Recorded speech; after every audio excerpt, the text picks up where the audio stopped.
आई देखी जा पद 2 में, तब दाऊद यहोवा परमेश्वर से पूछलें, का हम जाके पलिस्ती लोग के मारी? एह रीति से दाऊद यहोवा परमेश्वर से पूछलें। यहोवा परमेश्वर कहलें, जा और पलिस्ती लोग के मार के ओ किला के बचा ल। ऐसे यहोवा परमेश्वर दाऊद से कहलें, शत्रु तेजी से आके उन पर चढ़ाई करेला। का रउआ के देखले बानी का?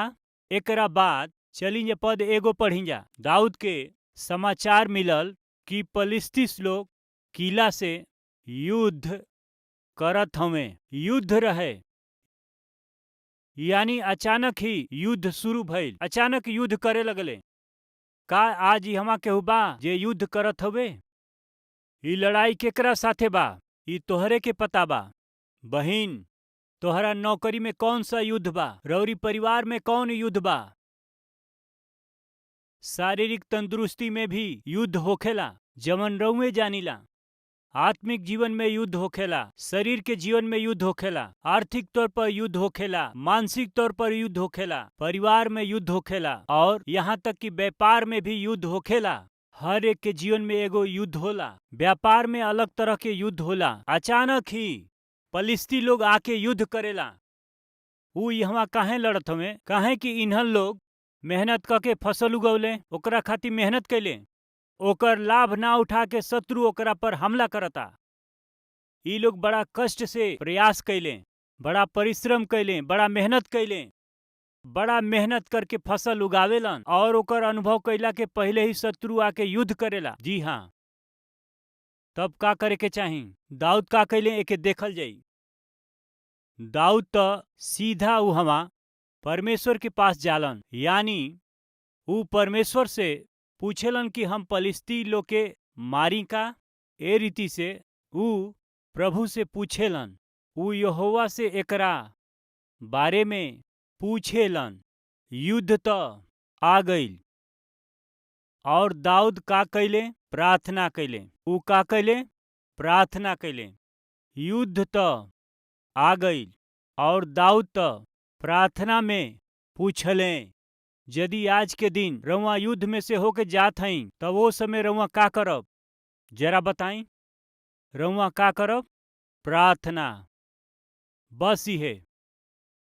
वही समय प्रभु के पास गईले, प्रभु यहोवा, युद्ध होता, पलिस्ती लोग युद्ध खातिर आइल बने, जेकर हमनी के अनुभव करे के चाही, जवन हमनी के ले लेबे के चाही, जवन चीज हमनी के पावे के चाही, ऊ हमनी के मिलत नहीं खे। काहे कि शत्रु आके लेके जात हवन। का करे के चाही? जवन कुछ भी हमनी के बा ओकरा खातिर ई लोग लड़त बा, जवन हमार बा ओकरा खातिर इतना युद्ध होखत बाटे। रउआ का कहिला? प्रभु जी रउआ का कहत हई? प्रार्थना कर जा। आज रउआ लोग कौनो युद्ध से जात होई। कुछ लोग शारीरिक युद्ध से जात हवे, बीमारी से युद्ध करत हवे। जहाँ काम करेलन वहाँ अपना बगल वाला से लड़ेलन। ऐसन युद्ध होला। कई जगह तो बॉस से युद्ध चलेला। डायरेक्ट ही ढुसुम ढुसुम वाला युद्ध ना होला, बाकी बस अपना शब्द से ही ई मुसीबत आवेला। हाँ, मानसिक रूप से ही मुसीबत छिड़ेला। रउआ मेहनत करीला, बाकी कौनो न कौनो तरीका से उस शब्द से रउआ के दबावेलन। ई तो युद्ध हवे। चाहे कितनो भी कोशिश कर लें, वो हमेशा मुश्किल के सामना करेलन। हाँ, ये एगो युद्ध हवे। लोग संसार की जैसे जीवन बितावेलन और हर तरह से उन्नति करेलन, बाकी रउआ वचन के अनुसार जीवन जियली तो रउआ रोज रोज चिंता करत चल जाली। ई तो एगो युद्ध ह। मानसिक रीति से दबाव, ई तो एगो युद्ध ह। ई का प्रभु कबो हम गलत काम ना करीला? प्रभु हम एगो पापी जैसे काम ना करीला? हम वैसे नहीं जियत। हम तो वचन के अनुसार अपन जीवन जियत हई। हम तो अच्छा जीवन जियत हई, सच्चाई से जियत हई। हम अधर्म में नहीं जियत, हम तो धार्मिकता में जियत हई। फिर भी अपना जीवन में हम मुश्किल से जाता नहीं। युद्ध ह। ई एगो मानसिक युद्ध ह। यदि आज के दिन रउआ युद्ध में से होकर के जात हई तो ई सही समय बा कि प्रार्थना कर लें। दाऊद के जीवन में जब युद्ध चलत रहे तो वो युद्ध में जैला के बजाय खुद अपन फैसला लिहले। ऊ जवन फैसला लिहले ओकरा कारण से ऊ पागल जैसे हो गईले। खुद के फैसला के कारण उनकरा के पागल जैसे होखे के पड़ल। हमार भाई और बहन लोग ध्यान से सुनी जा, जब आप दुख से जाली, जब और कष्ट से जाली, परिस्थिति में से होकर के जाली, शत्रु के डर से होके जाली, तो वो समय जल्दीबाजी में रहुआ कौनो फैसला मत करी। कहीं प्रभु जी हमके का करे के बा बताई, रहुआ का चाहते हैं कि हम का करी, हमरा के बताई, ये बहुत ही जरूरी बा। पिछला दिनन में दाऊद भी जब सुन ले कि शत्रु उनकरा विरोध में आवत हमें, ऊ का कइले रहुआ के मालूम बा? ऊ तो फैसला कर लिहले। उदाहरण खातिर चली जा, पीछे चली जा अध्याय 21 में और पद 2 ऊपर में लिखल बा। दाऊद तो अहीमेलेक याजक से कहले, राजा तो हमरा के एगो काम कैला के हुक्म दे के हमसे कहले, जवना काम खातिर हम भेजत हई और जवन आज्ञा हम तोहरा के देत हई ऊ केहू के मालूम ना होके पावे। और हम जवानन के फलाना स्थान पे जाए के समझौले बानी। अब तोहरा हाथ में का बाटे? 5 गो रोटी या जवन कुछ मिले हाथ में द। यही तरह से अहीमेलेक याजक से ऊ कहले। याजक कहले, हमरा पास कौनो रोटी नहीं खे, खाली पवित्र रोटी बाटे। इतना होखे कि ऊ जवान औरतन से अलग रहल होखस, ऐसन कहले। तब दाऊद याजक के उत्तर देके कहले, सच बाटे कि हमनी का 3 दिन से स्त्री लोग से अलग बानी जा। फिर जब हम निकले ली तो जवान लोग के बर्तन पवित्र होला, जबकि यात्रा साधारण होखेला तब उनकर बर्तन जरूर ही पवित्र होखी। फिर वचन 7 के देखी। वही दिन दोएक नाम के साउल के कर्मचारी यहोवा के आगे ऊ रुकल रहले और ऊ एदोमी रहले। ऊ साउल के चरवाहन के मुखिया रहले। दाऊद अहीमेलेक से पूछले कि का तोहरा पास यहाँ कोनो भाला या तलवार नहीं खे? काहे कि हमरा के राजा के काम खातिर इतना जल्दी रहे कि ना तो हम अपन तलवार साथे लियली। याजक कहले, हाँ, पलिस्ती गोलियात घात कैला, ओकर तलवार कपड़ा में लपेटल बा, एपोद के पीछे रखल बाटे। यदि तू ओकरा के लिहल चाहब तो ओकरा के ले ल, ओकरा के छोड़ के और कोनो नहीं खे। ऊ कहले कि ओकरा जैसे नाही ओकरे के हमके द, उहे हमरा के दे द। फ्रेंड्स, यदि रउआ एकरा के अच्छा से पढ़ब तो पाइब, साउल दाऊद के मार दिहल चाहत रहले और दाऊद यहाँ साउल से दूर भाग जात हमें। दाऊद खातिर भाग जाइल अच्छा ना रहल। दाऊद खातिर ही अच्छा रहे कि परमेश्वर के पास जाके पूछें कि हम का करी। प्रभु जी रउआ हमरा के राजा के रूप में चुनली और अभिषेक कैली, बाकी साउल तो हमरा के मार दिहल चाहत हमें। अब हम का करी? यदि वो परमेश्वर से पूछते तो परमेश्वर समाधान करते। बाकी दाऊद का कैलन? दाऊद याजक के पास जाके उनकरा से झूठ कहत हमें कि राजा हमरा के काम की आज्ञा दिहले और हम इतना जल्दी में रहली कि बस निकल गईली कि हम अपन तलवार भी ना लिहली। एह समय याजक का कैले पता बाटे? उनकरा पास जवन तलवार रहे वो दाऊद के दे दिहले और यह याजक दाऊद पर भरोसा कैले और उनकरा के रोटी भी दे दिहले। ये सब कुछ जवन रहे एगो बुरा आदमी देख लिहले। 2 एक जना देखले, ऊ तो एदोमी रहले। ई एदोमी के रहे पता बा? ई तो काइन के संतान रहले, बहुत बुरा लोग। ऊ ए बात के साउल के जाके बता दिहले। तो फिर साउल का कैले? अध्याय 22 में पद 18। राजा दोएक से कहले, तू जाके याजक के मार डाल। तब एदोमी दोएक मुड़ के याजक के मरले और वही दिन सनी वाला एपोद पहन के 85 आदमी के घात कैले, मरले। और याजक लोग के नगर नूप के स्त्री पुरुष और बाल बच्चन के, दूध पीवा और बैल के, गधा और भेड़ बकरी समेत तलवार से मार दिहले। यानी वो स्त्री पुरुष, बाल बच्चा, दूध पीवा, गधा और बैल के भी सब केहू के तलवार से मार दिहले। यही दिन दाऊद के जलबाजी के कारण ही, उनकरा झूठ बोलला के कारण एगो याजक के अपन जान गंवावे के पड़ल। वो याजक के बुरा तरह से मार दिहल गईल। साउल ही उनकर हत्या करौले। बाकी दाऊद परमेश्वर के पास जाते और कहते कि शत्रु पीछा करत हमें तो निश्चय परमेश्वर उनकर मदद करते। वो परमेश्वर के यहाँ जैला के बजाय अपना ही शक्ति और बुद्धि के ऊपर आधारित रहले। हाँ जी, वो अपने ऊपर आधारित रह के जवन हासिल कल चाहले, ओ समय जितना लोग उनका सहायता कैले उहे लोग याजक और उनकरा परिवार के मारल गई, उनकर पत्नी बच्चा और सबके मार दिहल गई। ई सगरी घटना काहे खातिर भइल? दाऊद के जल्दबाजी के कारण भइल। ओकरा बाद आई जे पद 10 देखल जाई, अध्याय 21 पद 10 देखल जाई।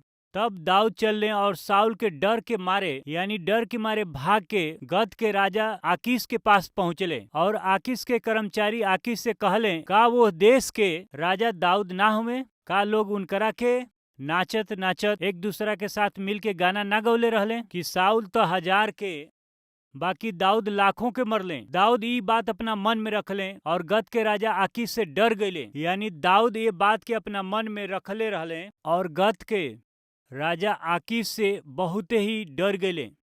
तब वो उनकरा सामने दूसर चाल चलने और उनकरा हाथ में पड़ के पागल जैसे हो गईले और फाटक के दरवाजा पर लकीर खींचे और अपन लार अपना दाढ़ी पर ही बहावे लगले। फिर आगे पढ़ल जाई। तब आकीश अपना कर्मचारी लोग से कहले कि देखा जा ऊ पागल ह। तब आकीश अपना कर्मचारी लोग से कहले कि देखा जा ऊ बावला बाड़े, उनके काहे के लेके अइला जा? हमारा पासे बावला लोग के कमी बा कि तू लोग उनकरा के हमारा सामने बावलापन करे खातिर के लियाइल बाड़ो? उनके हमारा सामने बावलापन करे खातिर लियाइल बाड़ो? का ऐसन आदमी हमारा भवन में आवे? दाऊद तो महाराजा रहले, सच में राज अभिषेक भइल रहे। इहवा ई लोग कहे लगले, का ई इस्राएल के राजा ना हुए? जैसे उ लोग कहे लागल कि साउल 1000 के और दाऊद 10,000 के मरले, का ई उहे आदमी हवे ना? ए तरह से जब उ दाऊद के बारे में बहुते बड़ाई करत रहले, दाऊद तो परमेश्वर से सलाह ना मंगले और ऐसे साउल से बचे खातिर के इहवा आइले। साउल के डर के कारण उ इहवा आइले। जानत हई का भइल? तावा से निकल के सिगड़ी पर गिर गईले। इहवा उ का करतड़े? पागल जैसे व्यवहार करतड़े, बिल्कुल बावला जैसे। दरवाजा पर कुछ लिखत हवे, उनकर लार बहता। तो के लागता कि दाऊद खातिर जरूरी रहे? ये सब कुछ दाऊद खातिर जरूरी ना रहे, ये जरूरी ना रहे। बाकी का करत हमें यहाँ पागलपन के दिखावा करत रहले। परमेश्वर के काम उ समझ ना पौले। उ परमेश्वर से कुछ ना पूछले, उ तो बस अब ही शत्रु से डेरा गए रहले।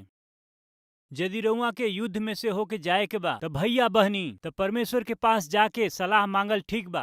प्रभु ये समय हम का करी? हम कठिनाई से जात हई, परेशानी से जात हई। जब फैसला लिहला के समय आइल कि हे परमेश्वर हम ये समय का करी, उ ना पूछले, तो दाऊद के यह तरह एकर दाम चुकावे के पड़ल। बावलापन के दिखावा कैले, उ पागल भैला के दिखावा कैले। खाली इतने नहीं, जल्दीबाजी के कारण ही और उ जवन झूठ बोलले रहलन, वैसे याजक के परिवार ही पूरा तरह से नाश हो गई। जब ए सगरी बात से उ गईले तो दाऊद समझ लिहले जब मुश्किल में से होके जाए के बा, जब युद्ध में जाए के बा, जब उ शत्रु के डर से होके जात रहले, तब उनके वहां जल्दीबाजी ना करे के रहे।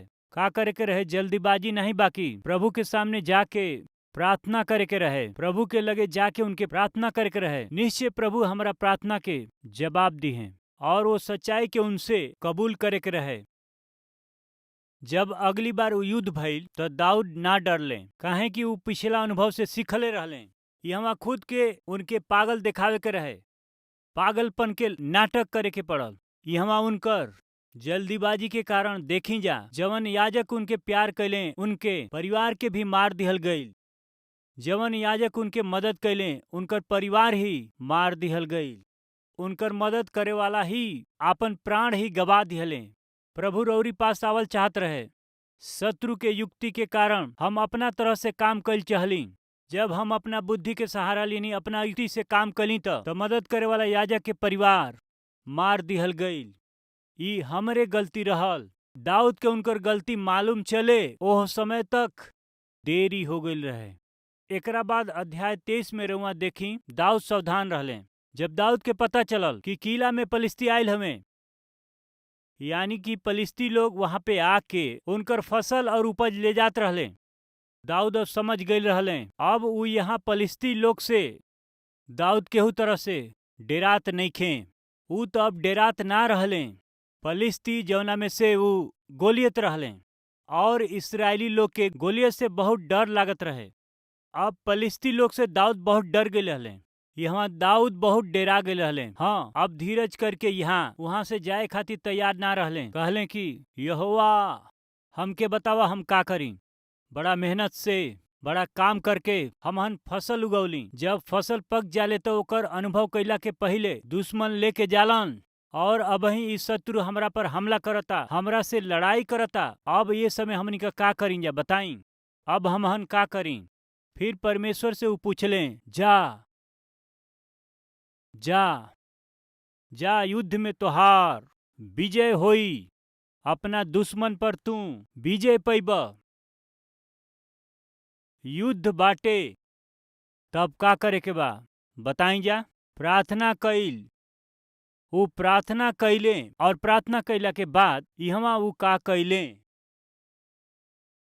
पद 4, तब दाऊद ही यहोवा परमेश्वर से फिर पूछले और यहोवा परमेश्वर उनकरा के उत्तर दे करके कहले।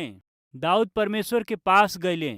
परमेश्वर अब हम का करी, तू जा ऐसे कहले। दाऊद तो यहाँ डेरा गई रहले। ए तरह से दाऊद कहेलन, का हम युद्ध खातिर जाई। तब दाऊद परमेश्वर के पास में उ गईले। यदि हम जीत ना पाई तो हमरा के का करे के बा बताई। हमके अब का करे के बा। हमार भाई और बहन लोग, हमहन के शत्रु बलवान होले। जब हमहन के अपना शत्रु से जीत ना पावेली तब का करे के चाही। तब वो बात जवन हमनी के डरावेले, ऐसन बात जवन डरा देले और कंपा देले, ऐसन समय में का करे के बा, फिर से जाए के बा। परमेश्वर के पास फिर से जाए के बा, बार बार जाए के बा।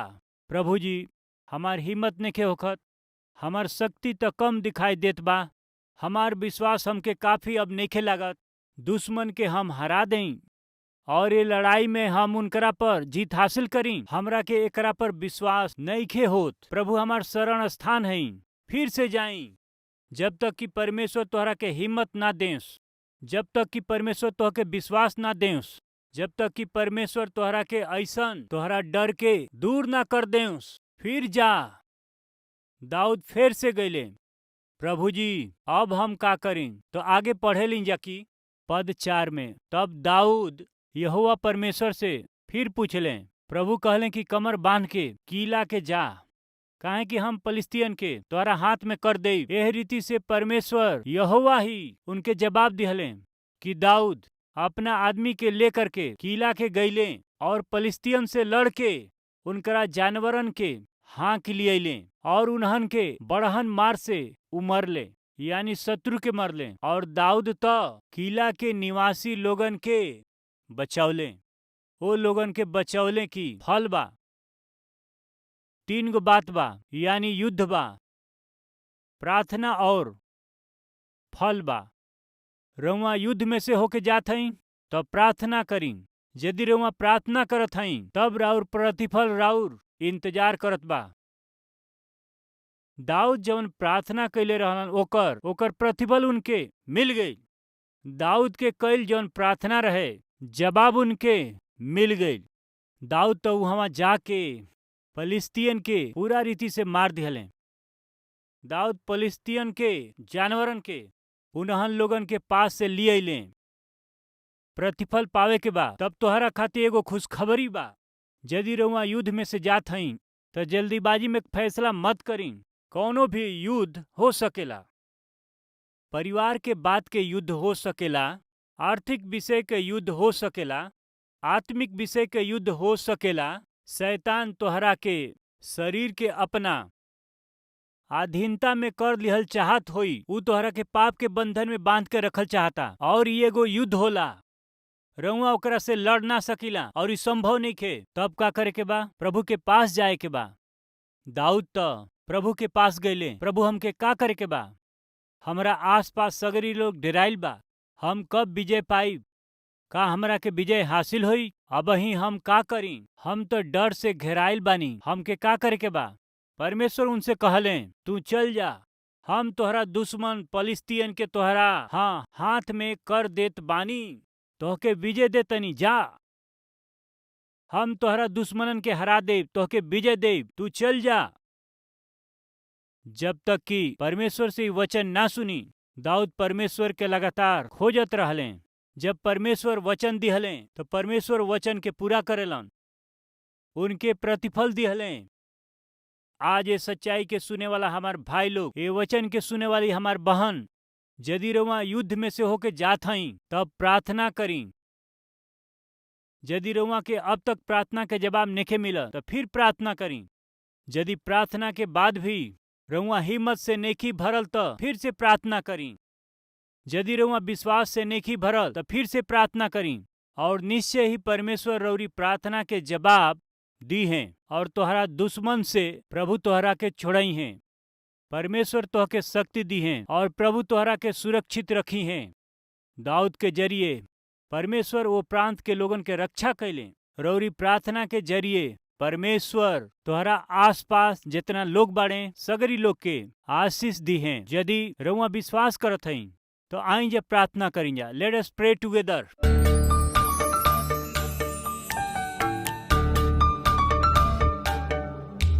आज के दिन हो सकेला कि दुश्मन हमहन से ज्यादा बलवान होखे, ओकरा से हमनी के छोड़ा लें। हे पिताजी, दुश्मन के डर से और दुश्मन के चाल से हमके छोड़ाई।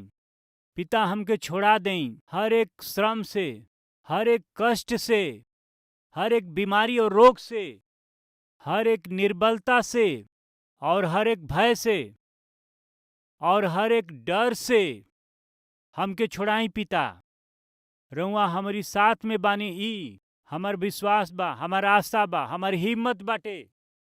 हर एक भाई और बहन के रउआ विश्वास दे दें रउरी मर्जी से जिए खातिर, रउरी इच्छा के अनुसार जीवन जिए खातिर, और ई रउरी उपस्थिति में होके हर भय से छूट जाई।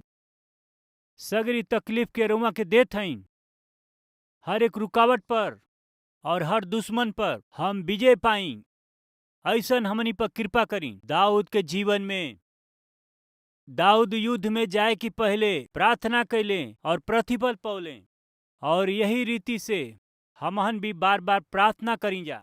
दाऊद तो प्रार्थना कैले, हाँ बार बार प्रार्थना कैले, ऐसन हमनी के प्रतिफल पाई जा। दया करी, यीशु मसीह के नाम से हम प्रार्थना करते हैं पिताजी, आमीन।